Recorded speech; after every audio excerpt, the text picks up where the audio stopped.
में चर्चा करूंगा जो आपके भविष्य से बहुत ज्यादा रिलीवेंट है। एक तो राजस्थान कॉलेज शिक्षा आयुक्तालय द्वारा अलग अलग राजस्थान भर में जितने भी कॉलेज हैं और जहां पद रिक्त हैं वहां विद्या संबल योजना के तहत गेस्ट फैकल्टी के तहत आवेदन आमंत्रित किए गए हैं। आप में से जो बच्चे नेट हैं या सेट उन्होंने कर रखा है या जेआरएफ जो भी कर रखा है, उन बच्चों के लिए मैं मानता हूं कि गोल्डन अवसर होता है। यदि आपका परिवार यदि वास्तव में इकोनॉमिकली बहुत स्ट्रोंग नहीं है और स्ट्रोंग हो तो भी कॉन्फिडेंस बढ़ाने के लिए, अपना खर्चा निकालने के लिए एक बहुत शानदार ऑप्शन है। मुझे कई बार ऐसा लगता है कि शायद इससे बेहतर कुछ नहीं हो सकता। आप स्कूल या कॉलेज में, प्राइवेट कॉलेज या स्कूल में जाएंगे, आप महीने में कितनी मेहनत करेंगे, उसके बाद आपको 8 से 10 हजार रुपए मिलते हैं। लेकिन यहां आपको मात्र 2 से 3 घंटे आपको क्लास लेनी होती है पूरे दिन भर में, और वहां एक पीरियड के आपको 800 रुपए मिल जाते हैं। और यदि 2 क्लास हो जाती हैं तो आपके 1600 रुपए हो जाते हैं, और 3 क्लास हो जाती हैं तो 2400 रुपए हो जाते हैं। आप काउंट करेंगे तो एक बहुत शानदार तनख्वाह आपकी महीने की बनती है, जो स्पेशली अपन उम्मीद भी नहीं कर सकते, याद रखना। और कोई जिम्मेदारी नहीं है, कोई बहुत ज्यादा वर्कलोड नहीं है। आपको 2 या 3 घंटे जो भी आपको उस कॉलेज में मिलेंगे और आराम से आप उन कालांशों को आपने लिया और उसके बाद जो आपकी तनख्वाह आपको मिल जाएगी। तो एक अच्छी ऑप्शन है आपके लिए। तो मैं यहां 2 चीजों की चर्चा करूंगा। एक तो विद्या संबल योजना जो कॉलेज शिक्षा के अंतर्गत जो भी चले, पहले स्कूल शिक्षा में निकली थी, अभी वो विचाराधीन चल रही है, उसमें क्या हुआ अभी शायद पोस्टिंग नहीं मिली है। लेकिन कॉलेज वाली मैं सबसे आसान और सबसे बेहतर मानता हूं। जो बच्चे नेट जिन्होंने कर रखा उनको अखबारों में देखकर, और जितने भी आसपास के, मतलब आपके 50 किलोमीटर के एरिया में जो भी कॉलेजों की विज्ञप्ति निकली है, आपको तुरंत फॉर्म भरना चाहिए। और एक कॉलेज का नहीं, 3 से 4 कॉलेजों का फॉर्म भरना चाहिए। जहां भी नंबर आता है वहां बेटर ऑप्शन है, उसके साथ अपनी तैयारी को आप कंटिन्यूस कर सकते हैं। नंबर 2 पे पीएचडी करनी चाहिए कि नहीं करनी चाहिए, इसको लेकर मैं एक बात कहना चाहूंगा। बहुत से बच्चे मेरे से पूछते हैं।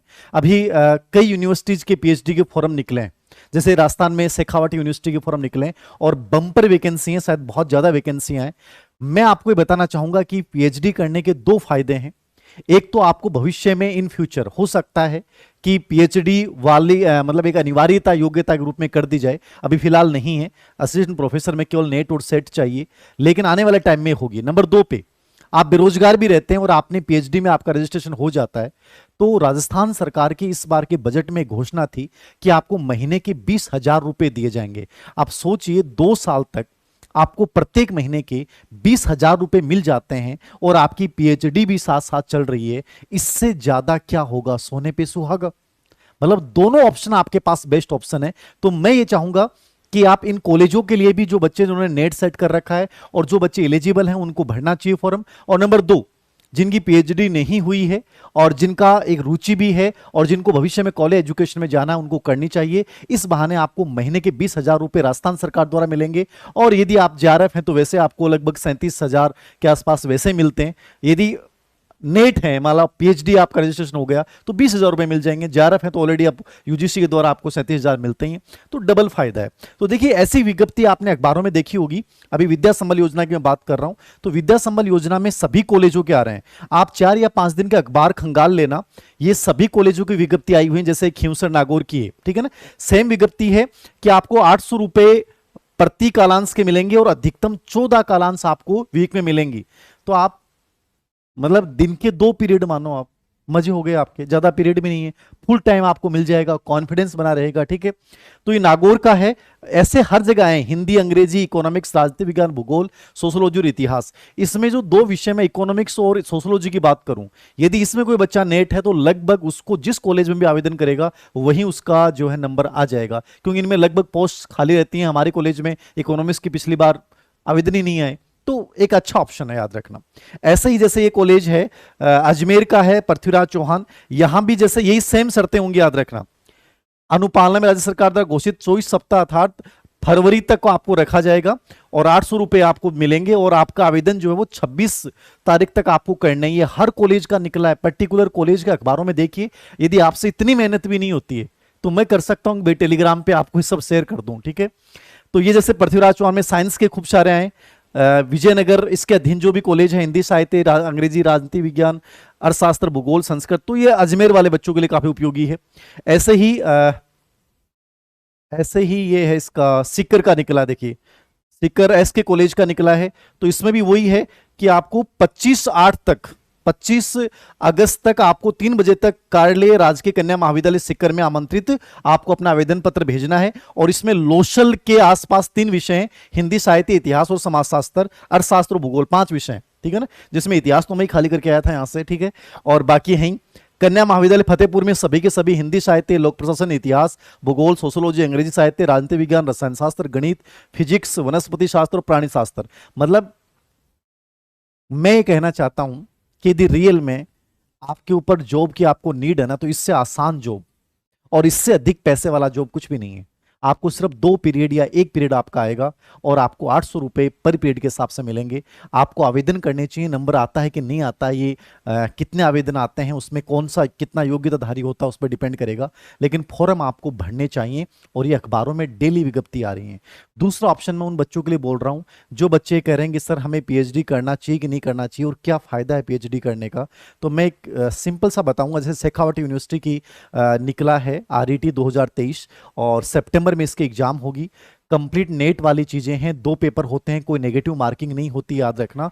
और बहुत अच्छी पोस्ट हैं इसमें, ठीक है ना, बहुत अच्छी पोस्ट हैं। वही 55% चाहिए, 5% की छूट है ओबीसी एसटी एससी जो भी कैंडिडेट हैं, याद रखना। 50% आपको उस रिटर्न पेपर में लाने हैं। 7/11/2023 को इसका एग्जाम जो है वो होगा, याद रखना, ठीक है। और फीस जो है इसकी 2000 रुपये है general OBC MBC EWS category के लिए और 1500 है एसटी एससी के लिए। तो ये देख लेना, हर यूनिवर्सिटी के निकलते हैं, फीस तो इतनी होगी, याद रखना। और भविष्य में पीएचडी करनी है तो इतनी फीस आपको देनी है। 2 पेपर होंगे, पेपर फर्स्ट जो जनरल रिसर्च मेथोडोलॉजी का होगा, एक किताब ले आना, नेट पे भी सर्च करोगे ना तो पीडीएफ मिल जाएगी, याद रखना। फिर भी हिम्मत नहीं हो मैं भेज दूंगा। यूनिट्स फर्स्ट में रिसर्च वाला पूरा पेपर है, किताब आती है इसकी रिसर्च मेथोडोलॉजी की, वो पूरी हल्की सी पढ़ लेना, इसके क्वेश्चंस भी देख लोगे तो हो जाएगा। और दूसरा पेपर जो 1.5 घंटे का होगा वो आपका सब्जेक्ट का होगा, जो यूजीसी नेट का सिलेबस होता है सेम अपने सब्जेक्ट का सिलेबस है। कोई बहुत बड़ा कॉम्पिटिशन नहीं होता, याद रखना। 5% की रिलैक्सेशन है, 50% नंबर चाहिए। इंटरव्यू कॉल होगा बट इंटरव्यू का कोई बड़ा रोल नहीं होता, याद रखना। इसमें जैसे इंग्लिश में 26 पोस्टें हैं, हिंदी में 54 पोस्टें हैं, संस्कृत में 8 हैं, इकोनॉमिक्स में 8 हैं, ज्योग्राफी में 30 हैं, हिस्ट्री में 51 है, पॉलिटिकल साइंस में 68 है, पब्लिक एड में 5 हैं, सोशियोलॉजी में 24 हैं, बॉटनी में 19 हैं, केमिस्ट्री में 13 हैं, मैथमेटिक्स में 8 हैं, फिजिक्स में 10 हैं, जूलॉजी में 21 हैं, एबीएसटी में 2 हैं, ईएफएम में 8 हैं, एजुकेशन में 16 और फिजिकल एजुकेशन में। मैं ये क्यों सजेस्ट कर रहा हूं आपको, सिर्फ मैं इसलिए सजेस्ट कर रहा हूं कि एक तो आपकी डिग्री हो जाएगी, नंबर 2 राजस्थान सरकार द्वारा इस बार यह घोषणा कर देना कि जो बेरोजगार अभ्यर्थी है उसको प्रति माह 20,000 रुपए दिए जाएंगे, ठीक है, जो भी स्कॉलरशिप पीएचडी स्कॉलरशिप के रूप में। तो ये एक फायदा है आप लोगों के लिए, एक आपका एक खर्चा निकल जाएगा और फ्री माइंड होकर जो है आप प्रिपरेशन कर सकते हैं। और पीएचडी जो होती है वो पार्ट टाइम टाइप होती है, कोई बहुत ज़्यादा कुछ करना नहीं होता है, आप घर बैठे भी अपना वर्क जो है वो जारी रख सकते हैं। कोर्स वर्क के टाइम आपको 1.5 महीना 2 महीना देना पड़ता है, बाकी चीज़ें नॉर्मली वे में चली जाती हैं।